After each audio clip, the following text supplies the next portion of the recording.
What's happening, people? Back with another reaction, back with some more Roxette.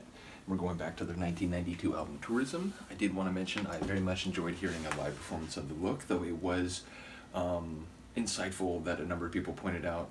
It's a bit odd that the live performance of that track is on this album, in the sense that apparently a number of the tracks have a more acoustic, or at least less, power synth rock feel compared to that track, which I feel like is very much a perfect embodiment of that side of their sound. But yeah, either way, I enjoyed the live performance, and looking forward to the rest of the album and the variety it has.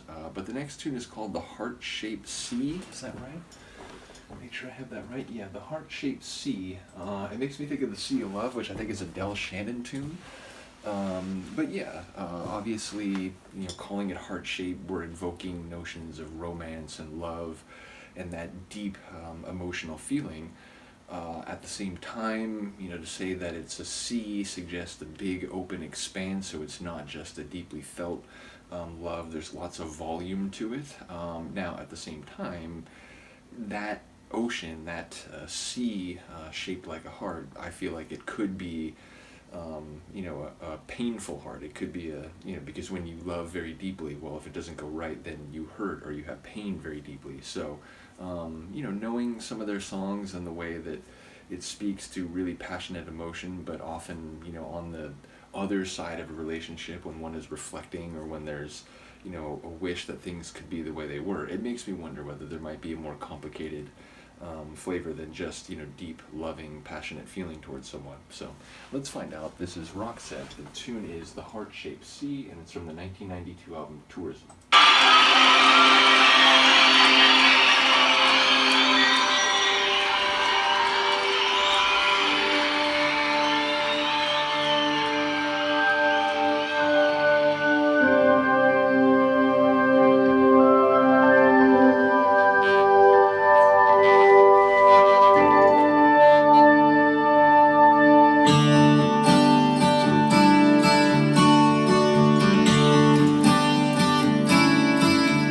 Babe, it's time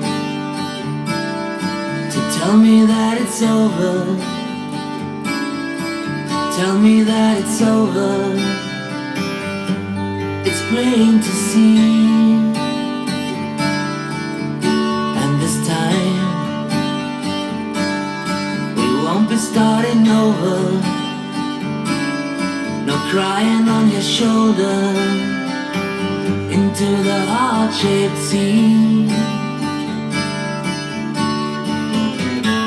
Oh, you've been running from our door.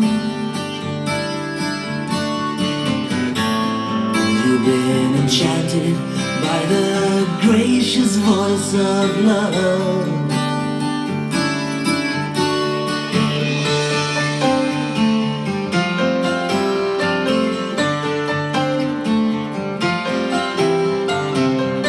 Acoustic guitar, piano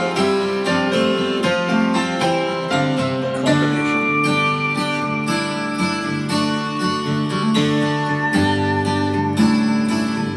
Babe, it's time to look me in the eyes. Time to say goodbye. It's clear to me. And this time I won't let you down. You can turn around. You can turn around. I'll set you free.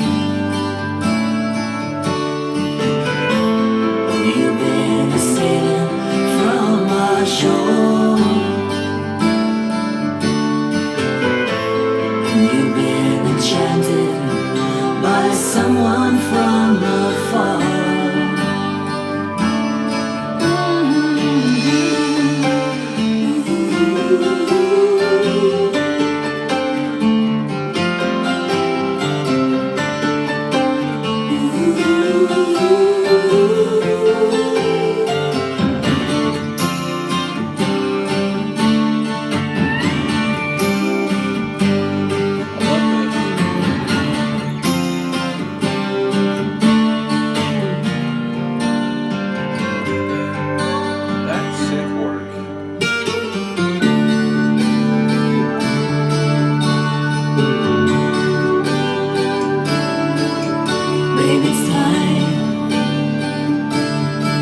gather all the harvest to pray before the winter and sail the heart-shaped sea.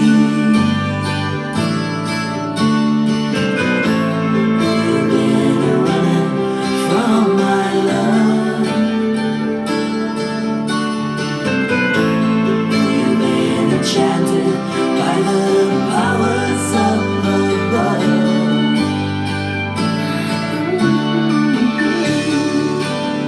Those little melodic flourishes.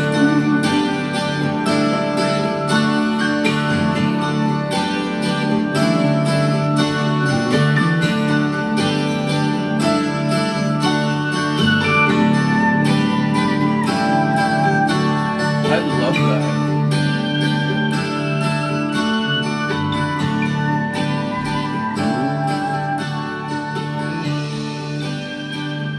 And yeah, it's definitely a tune that has more of a soft, again, restrained, sounds like, they're pulling it back. But no, it was a more mellow and light sonic atmosphere, certainly. But yeah, ultimately it sounds complex. It sounds like this person is recognizing that the other in the relationship no longer is interested in continuing it, but he's like coming to terms with it. It sounds like it's like, you know what, like there's no more crying on shoulders, whether it's her crying on his shoulder or vice versa.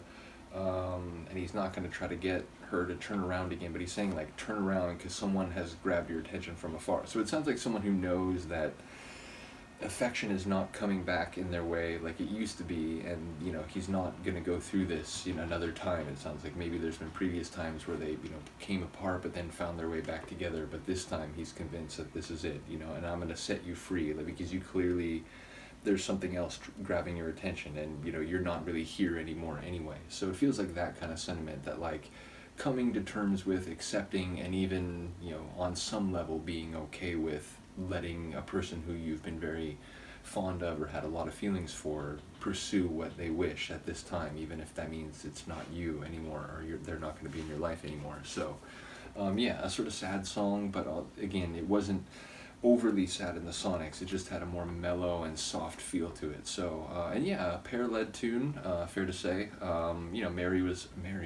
Marie was there. That may happen still occasionally. I do apologize.